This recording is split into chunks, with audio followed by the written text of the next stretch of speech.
Were they a great parent? Were they a great brother or relative or whatever? Maybe not. Can you factually say, yeah, they screwed some things up?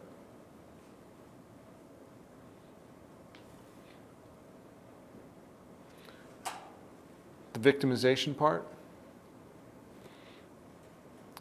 To feel victimized today about something that happened 10, 20, 30 years ago requires that you go back into that dream it from the 10-year-old point of view or the 5-year-old point of view or teenager point of view, reimagining it all happening, make those same interpretations of injustice, unfairness, get angry at being mistreated, judge that person.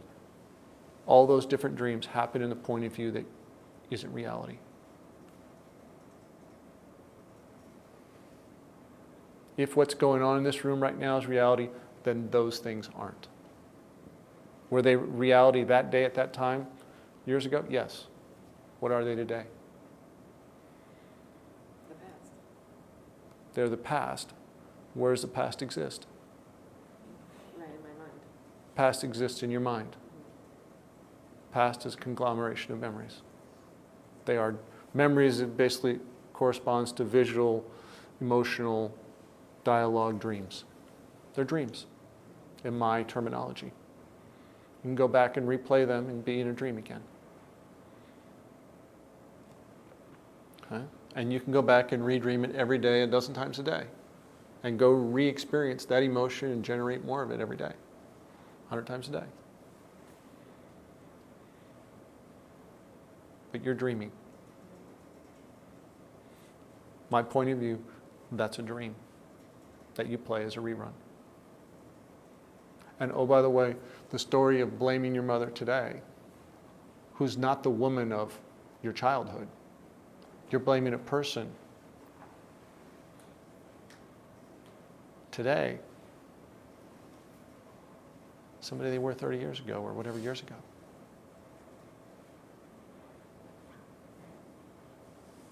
And oh, by the way, one of the biggest parts of this dream, a whole image in our mind that they should have been this way.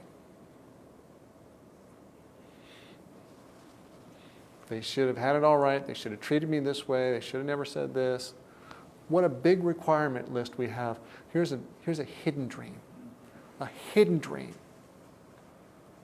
Because, oh, by the way, in the line of she shouldn't have done that is implied in the subtext, she should have been this, and this instead. That's a whole set of requirements we're unconscious to.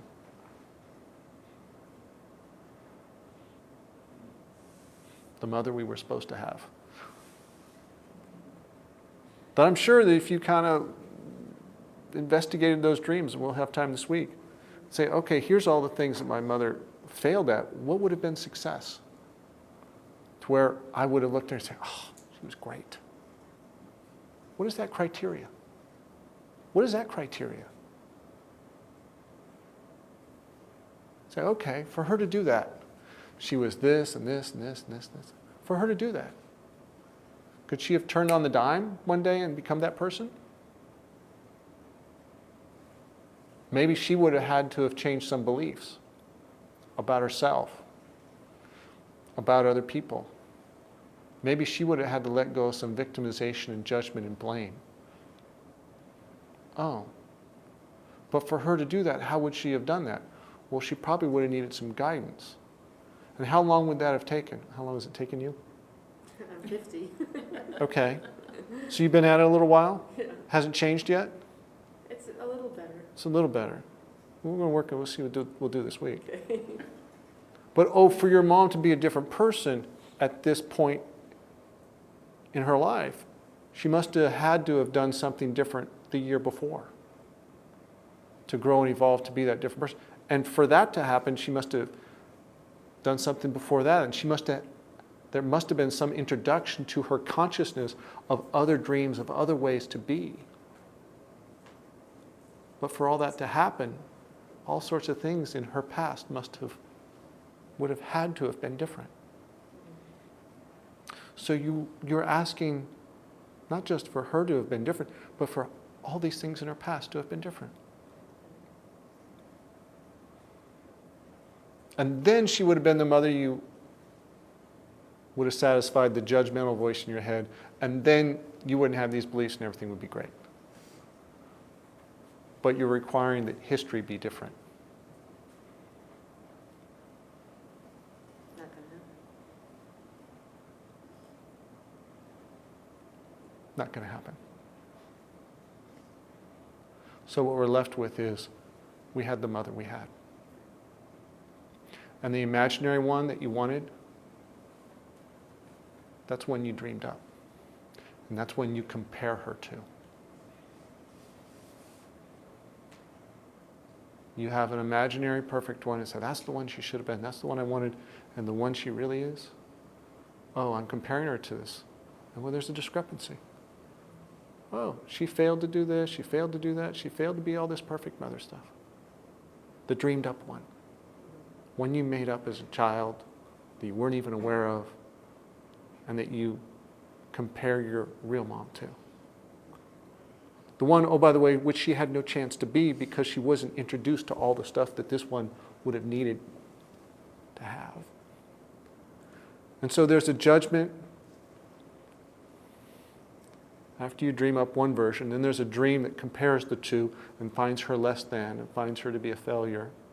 And there's a dream of a victim point of view that says, oh, what a disappointing loss I had. I didn't have this one. I only had this one. So you have a perfect mother dream. You've got a judgmental dream that compares it. You have a victim that's disappointed. And then you have an anger dream that says, damn her. I blame her. So mad at her for not being the imaginary one that I made up.